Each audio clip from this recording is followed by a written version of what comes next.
Hey there, everyone. Thanks for being a part of this live training. This is the Christian Media Marketing Show.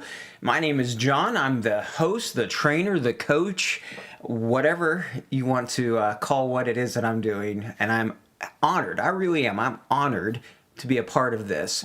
I look at what is going on in the world today, and I believe with all of my heart that the world needs good news, that the world needs to know about Jesus. And the ability to leverage media, to use marketing techniques, to use technology, to be able to get as many people as possible to hear about Jesus, to me is extremely important. And it is a very exciting time to be able to do that. The president of GNPI, Mike Schrage, was speaking at one time, and I heard him speak about this, and it really resonated with me when he said these words that potentially right now is next to the time when the church began, that right now is one of the greatest opportunities to have Jesus be shared with people. And so I agree with that with all of my heart. That is what I want to be about. That is what our company, Kavanaugh Media, is about, is that we want to make Jesus famous. And if you're watching the show or if you're watching the live training, then I'm assuming that you want the same thing as well. I know that when it comes to media, when it comes to technology and those marketing types of things, it can feel a little overwhelming. And so that's why we do this show. That's why we have other trainings that are available. That's why I have the podcast each week, is to talk about these things to try to help you. That's why we as a company exist, so that we can be there for people who don't want to learn all these things and who just want to leverage these tools. Well, we want to partner with you. That's why we do what we do. So on today's show, we're going to continue on talking about what we were looking at last week, which is your website.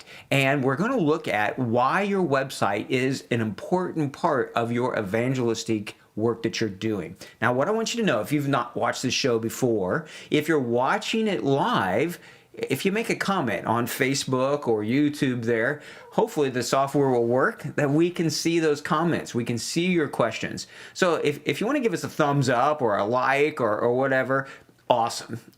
I would love to hear that. I'd love to hear who's watching or where you're from. If you want to give me the angry face emoticon, I don't want to see it. All right, don't give me that one. But if you have questions, if there are things that you want to know as we go through this training, ask them. And we'll try to answer those live during the show. Now, if you're watching a replay of this from our website or off of YouTube or wherever, you can also reach out to us. Send us emails, send us questions, and we'll try to address those. In fact, that's what I try to do on this show at the beginning each week. And so I've got 3 of them that I'd like to address today. 3, actually, well, 2 are really important. The other one probably isn't that important of a question. If you have other ones, make sure you're just dropping those into the comments or your reactions as well. The very first question I'd like to just approach today with you all is, we got an email from someone who is saying, we're getting a lot of people to our site, but they're not doing anything. What can we do? This is not an uncommon question that I get a lot. People saying, all right, well, we figured out we can run Google ads, or we're running Facebook ads, or we're doing whatever on that, and we're getting people who are coming to our site, but nobody's downloading the Bible. Nobody's sending us private messages. Nothing's happening on our site. What can we do? Well, if you listen to my podcasts, or if you watch the show, or if you and I have just become friends, okay, one of the things that you're going to learn about me is that I love fishing. I'm not good at it. I actually don't get to do it very often, but I love being out in nature. I live in just within 30 minutes of the Smoky Mountains. And last week, I took a little bit of time and went out with a guide here from a Father's Day gift from last year. I just finally got to the point to use it to go fishing up in the mountains. Wild trout, fly fishing. I was so excited about it. One of the key things that I was doing and learning and watching was what insects are coming out. What's active? What is the bait? What are the natural things already happening? And then looking to see how the trout were responding to them. I think so much of what you and I do with evangelism, with Christian media marketing, relates a lot to fishing, to what it is that we're trying to do. And so where I think that this comes back to answer this question, it is similar to fishing, that if you're throwing out the wrong bait, if you're throwing out there something that doesn't look natural or isn't enticing to the fish, they are not going to bite. Now, I love pizza. All right, so if you put pizza on a hook, I'd probably be biting at it. You throw pizza out there in the water, and those fish are going to swim away. So it's getting the right message in front of the right person. But there needs to be some sort of reason for a person, first of all, to even click on the ad, and then on your website to do something next. And so more often than not, in fact, I've read that it's over 90% of the time in just sales and marketing, when something isn't working right, it is your offer. What you're offering doesn't seem enticing, appealing. It doesn't meet a need that they have. And so the message may be, hey, click a private message here. Click the Facebook Messenger icon or WhatsApp or whatever you might have. We'd love to talk to you about Jesus. Or answer this question about which one might you be here. Are you the lost sheep? Are you this or that? That's not what the person who just came to your website is thinking. That's not where they are. So we always need to be thinking about next steps. When I used to teach, I was a Bible college professor, and I taught preaching. And one of the things that I would say a lot to my students is, so what? So what? What it is that you're saying, what does that matter to a person on a Tuesday when they're out there trying to make a living? When they're out there trying to be a good parent? So what? What is this? What is good news from what you're sharing? That's one of the reasons why I believe that prayer itself can be such a powerful marketing message, such a powerful Christian message that we can give out to people is, how can we pray for you? And one of the reasons I believe it's powerful is because it's what I would do physically when we were church planters working over in Taiwan, is we would approach people and we would just ask them, how can we pray for you? It's a low entry. There's not a lot of friction there. It's an easy thing that we can do and that they can respond back to. And so if you're finding that no one is doing anything on your site and they're coming there, couple things. Make sure that you understand that this is a marathon, not a sprint. I get frustrated with people and teams that I hear of, hey, we're running a messaging ad and we didn't get 1,000 people. That's not going to work. I mean, if you could imagine, you're talking to people who for the very first time or maybe are hearing about Jesus, and you expect them to make a huge jump there or to profess Christ or whatever after just that one time. It's usually not going to happen. Google says it takes over 20 times for a person to just look at something online before they purchase it. We're talking about a whole worldview change. And so think consistency and give yourself time. On all of these things we're teaching you, give yourself 6 months to a year and you'll start to find that rhythm. But if you're seeing that you have lots of traffic to your page and that they're on your page, look at how long they're staying on there. And we're going to look into that here in this training of Google Analytics, okay, of knowing that data. But if they're not then clicking on the messages, it's probably your call to action. It's probably the content. There's nothing that's compelling them to feel like that they need to comment or to say something either on the ad or on your page. So check on that. Check what it is that you're saying and just go back and look at it from the perspective of the person who's coming to your site. That's always a good way to look at everything that we're doing. The media, the marketing, our discipleship, online or offline, looking at it from the other person's perspective. All right, another question. This one's a big one. We lost the ability to do messages for 7 days. Any idea as to why? Well, yeah. First of all, if you got that notice, then it's going to tell you that you're probably breaking the developer policy 8.8.1.b. And it's going to say that it is something to do with your messaging tags. Now, I could be wrong. It could be something else that you've done. But when it comes to messaging, specifically on Facebook, you now have a window of time to respond back to people. So there's probably two issues that you're facing if you've had this. And truthfully, the reason why this question came up is because I've been asked and I've noticed it on about 5 accounts just this last week. And they are mature accounts. They've been doing it for quite a while, right? So there's two problems that you could have. Somebody can send a private Facebook message to your church or to your ministry or to your mission page, and you take too long to respond back to them. So it's been 36 hours, and now you send a message back to them. That's not going to work. You have a 24-hour window to respond back to a message when somebody sends that message to you. It used to be what we would call the 24-in-1. You had 24 hours, and then you could send one more message outside that window.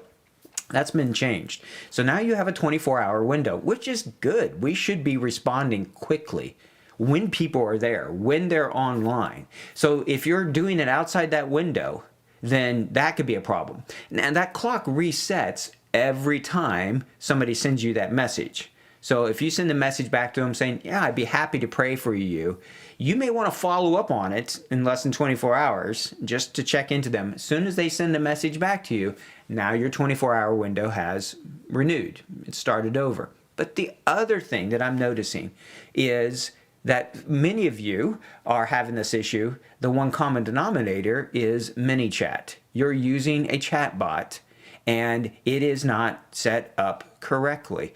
Specifically, the messaging tags. The messaging tags are not being utilized according to Facebook. This is what they're saying is messing up your whole system, is the messaging tags.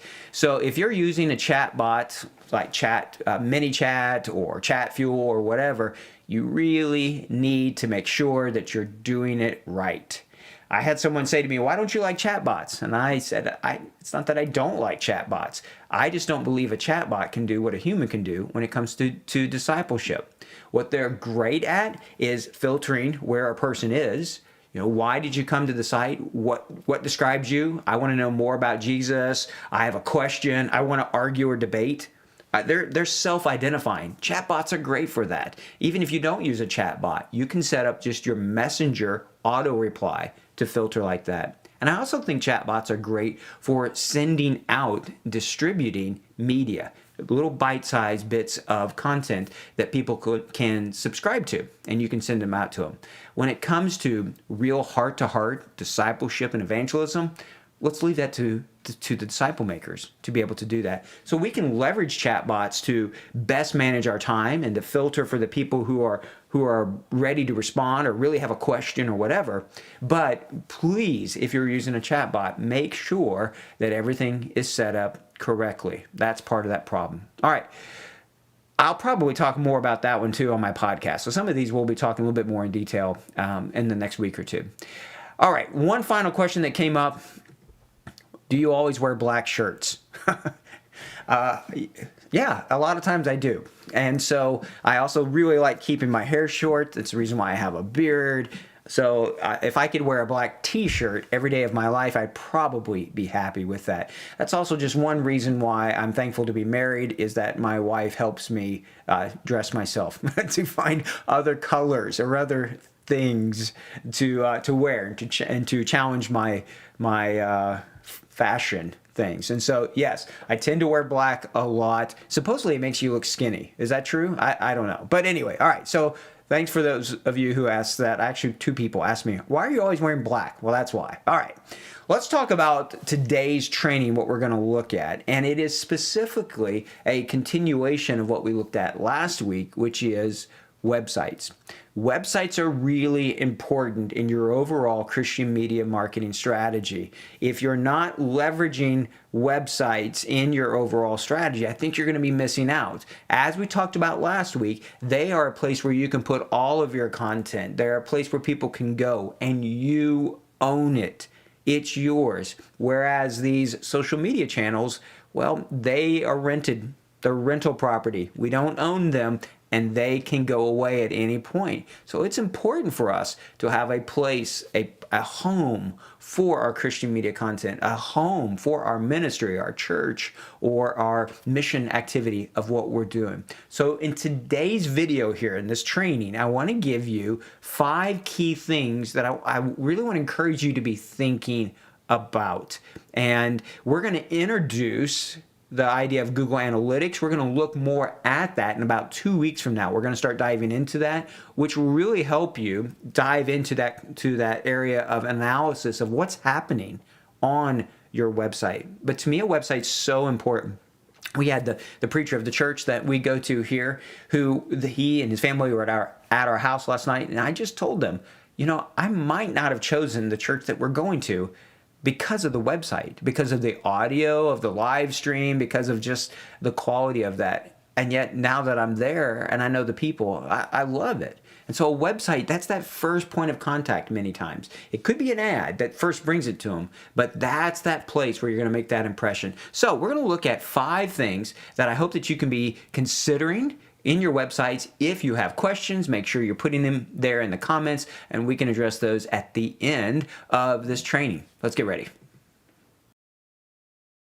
When you're designing your website, maybe it's an evangelistic website for a mission team, maybe it's your church, whatever usage that you're wanting to use it for, there's a lot of variables that come into it. Trying to decide what server, what name, what color, whether it's going to be a WordPress or other type of site, or maybe it's a different type of site altogether. Maybe it's a part of something like Wix or a different service like that. Now, WordPress itself is the largest. In fact, so many of the websites on the web are using WordPress. So I'll kind of talk about that one, but really the principles in this video apply to any type of website, regardless of what type of platform you're using to build them. The first thing that I want you to be thinking about, all of these elements to be thinking through, is to think mobile. When you're thinking mobile, it's really important to think about what the person that you're trying to reach, what are they going to see on their mobile phone. So there's ways to test that, and there's ways to set up your site to make sure that it's mobile friendly. One of the things that I'm seeing is that so many people, especially overseas, are accessing websites using only their mobile phone. In fact, it's in the upper 90 percentile around the world. So one of the things that you could do is to make sure that you don't have a navigation bar that's filled with text. You might just have something with 3 little lines that when they click on it, then it will give them the different pages and options there.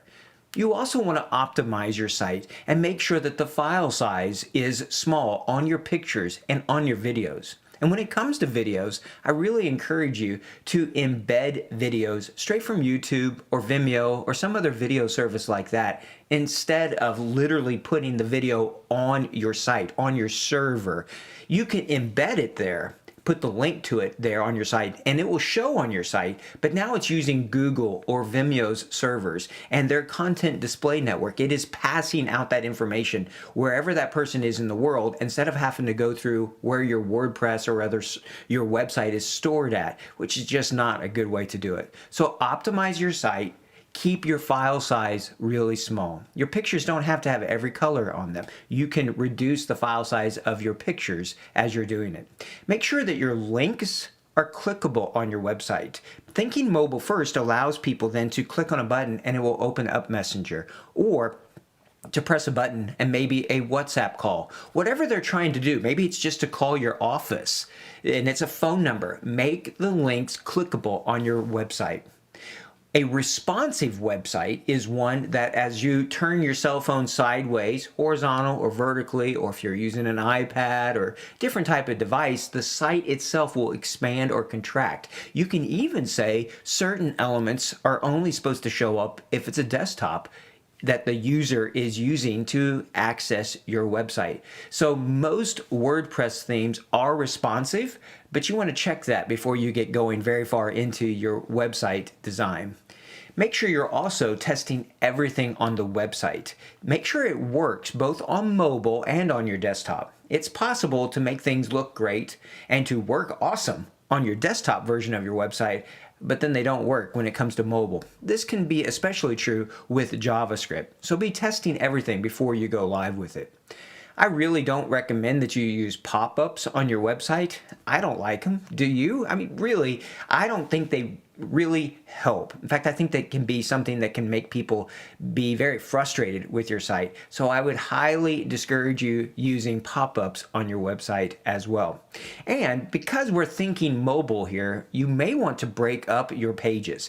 If you have a long article or a lot of text, you could use collapsible content boxes, or you could just have page 1, page 2, page 3 be what you would have done on a desktop page, putting all of that text there. The nice thing about that too is it really lets you see how far a person is going in reading the articles or looking at your content. As you're doing it, make sure though you put your call to action buttons on every one of those pages. The other thing to think about, another one here, is to think social proof. Social proof allows you to build this idea that other people like what it is that you're sharing. I used to live in Taiwan. My family and I were church planters there. And one of the things that we learned by living there is that you could look at a restaurant and many times you could decide whether or not you really wanted to go there just by the lines. If a restaurant had a long line and then the one next to it had nobody inside of it, honestly, I didn't want to go in the one that didn't have anybody inside of it. That's social proof. That's where likes and hearts and people sharing, that helps people realize that other people are liking this content. So think social proof even on your website. One of the ways you can do that is by using testimonies. Using testimonies, and if you can use pictures, that's great to do that. Testimonies allow people to see that others like them are liking your website, your church, your ministry, the Christian content that you're putting out, whatever it might be. So use testimonies and use a lot of them throughout. Scatter them throughout your site and on different pages. Also, I would recommend that you use a share button that allows people to share quickly with like Facebook or Twitter or Instagram the content that's on your website. Adding these little share buttons aren't hard technically, but they can really increase your social proof. Finally, if you're running articles where people can make comments, make sure you're moderating the comments both on your site and on your ads that may be bringing traffic to your site. So like on a Facebook ad, that you're moderating them. Be careful about the comments that people are making.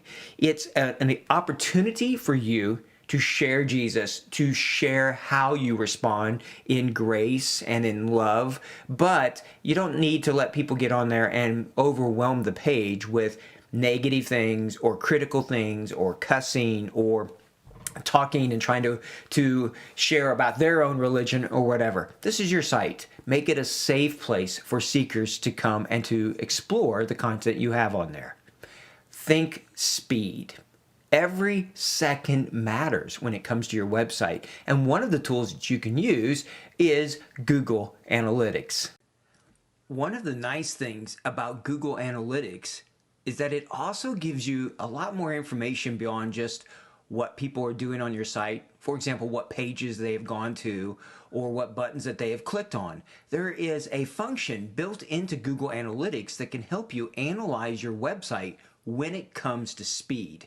So in Google Analytics, and it may look a little different for you depending upon which version you are using, but within it, underneath behavior, you will notice this button right here that says site speed. So we'll come to your home page to start, and then from your home page, you'll click on behavior and then click on site speed. Now, when you click on the overview button, now it's going to show you a bunch of really good information about your website.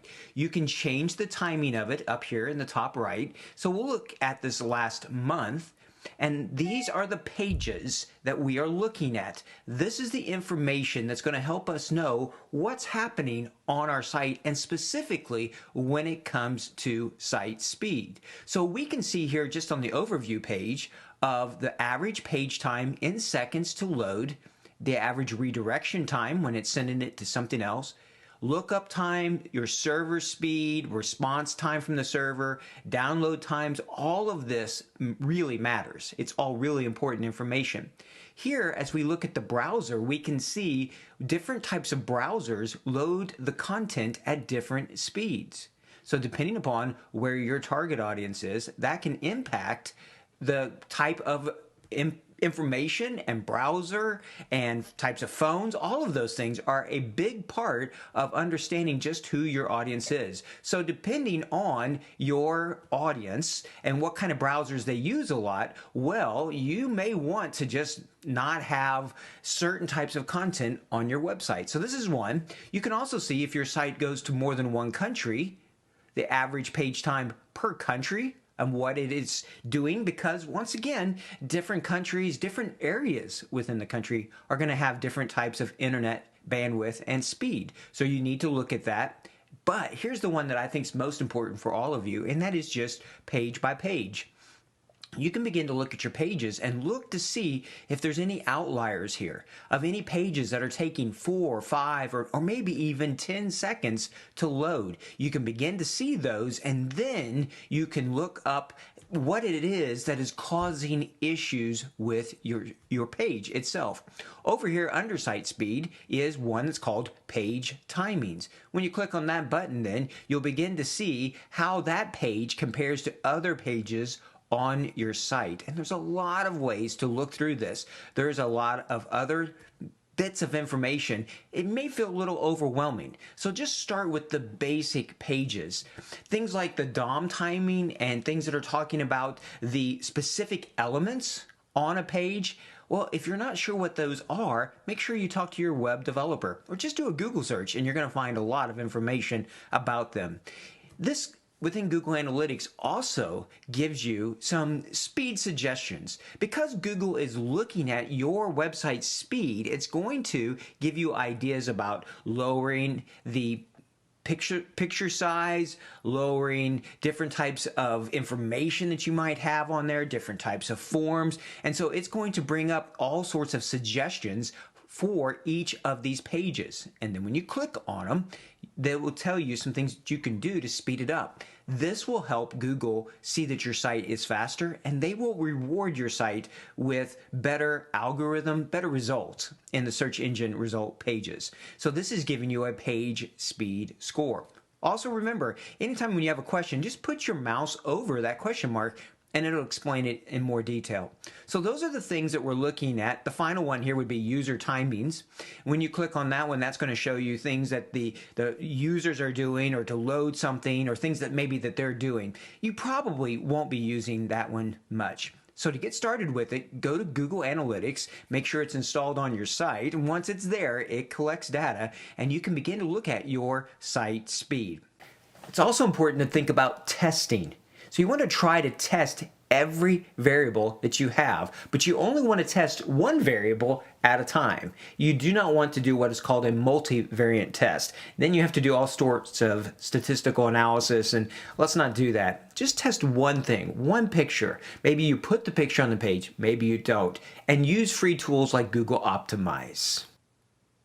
When you begin to test on your website, there is a great tool that's available to allow you to do an A/B test. This allows you to segment your audience, to look at maybe one picture on one page, but then try a different picture to see if that helps people maybe download the Bible more or send more messages. You could use a tool like this to test copy. You could test headlines, color, the different creative elements like videos or pictures, elements of themselves on the page, maybe different menu options, all sorts of things. You want to always test just one element at a time, and Google Optimize, a free tool from Google, allows you to do that and to really segment your audience. You could test and see if a page that has a woman reading the Bible versus a man reading the Bible, which one of those perform better. We never know for sure. We can look at data from one place, but it really depends upon you, your target audience. So Google Optimize is a great tool to be able to do that. Here's just a basic example then. Once you set up, you will have your original page, and then you will create a variant. For me, this was a no picture variant, so an even faster website. Ran a really quick experiment, just seeing what happened after people began to look at this, and how many pages did people look at after they went to this one. So this just helps you analyze it, to look at it, and to see if one variable helps you accomplish your goals better than another one. I really recommend Google Optimize be a tool, a part of your website strategy as you're trying to see just what it is that the Spirit is doing in people's lives and what things help them, maybe encourage them to take that next spiritual step. Thinking security is important, and it needs to be there in your thinking from the very beginning.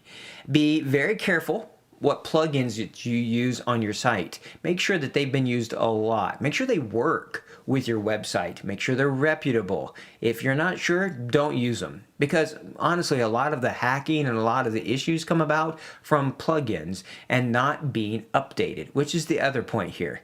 Update, update, update. If you're going to have a website, be checking your content, be checking your Google Analytics, make sure that your site is working right, and update the content on it and the plugins that are being used on it as well. All of these are really important. So, to wrap up, we want to think about mobile and making sure that your website works well for those who are coming to your site from a mobile phone. We want to think about social proof, using testimonies and other tools to let people know that they are not alone, that there are others who are interested in Jesus and what it is that you're sharing. We want to think about speed, because every second counts. When someone is trying to seek and search and know who Jesus is, we don't want anything to slow that process down. We also want to think about testing. Always be trying to explore and just understand better the audience that we are trying to reach, who the Holy Spirit is reaching out and speaking to in their lives. What things motivate them, persuade them to click or to discover more. Finally, we always want to be thinking about security, because security is important. We don't want our website or the user information or anything else that's on there to get into the wrong hands. And so we want to update and make sure that our site is current, both technically and in the content that we're sharing. I hope these tools are going to help you to have the best possible website, to be able to reach out to Jesus, and to use these things to make Jesus famous. All right, and that is our goal. That's what I want. I believe that's what you want, is to make Jesus famous. There are so many millions of people who have never heard, and we need to use every tool possible to help people know about him, to connect them with someone who can talk to them about Jesus, who can disciple them, and then hopefully meet them even face to face, and be able to see the beginnings of a movement, of a church, of whatever way that you're working to see that Jesus is known. So I hope that today and all these trainings will help you. That's why we exist. That's what Kavanaugh Media is about. That's why we partner with people like GMPI and many other great organizations that are out there. Next week, we're going to be looking at really almost like a dictionary. These are the key terms, because as you hear these terms, you really need to know them, because they're going to help you be able to know not only what to do, but then how to respond to different things. This will apply to Facebook, to Google, to Twitter, to you name it. So we're going to be looking at that. And then, Lord willing, the week after that, we're going to start to dive into Google Analytics a little bit more. If you're hungry to get started, you can always go to our website at KavanaughMedia.com, and there are courses on there showing you, video courses, how to do all of these things and to get started. So I hope that you'll check those out. If you would, I hope you'll subscribe to this podcast. I hope you'll do the podcast we have each Friday. I hope you'll subscribe to this show as well here on YouTube or Facebook. And I hope that you'll share this with other people. That's our desire, is to try to help as many as we can. And so if you know of some people who are wanting to make Jesus famous and maybe they feel completely overwhelmed by technology, that's okay.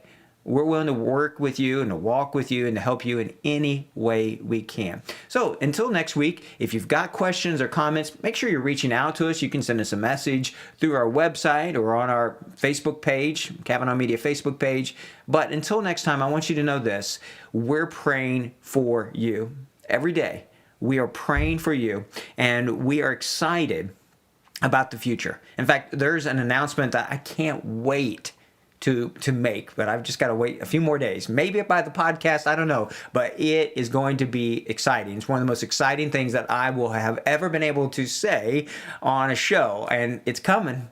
And so I just see so much that's at work, so much that God is doing, and I'm excited by it. And I am excited and honored to do that with you. Let's put our hand together to the plow. Let's experiment, and let's make Jesus famous. Until next time, take care.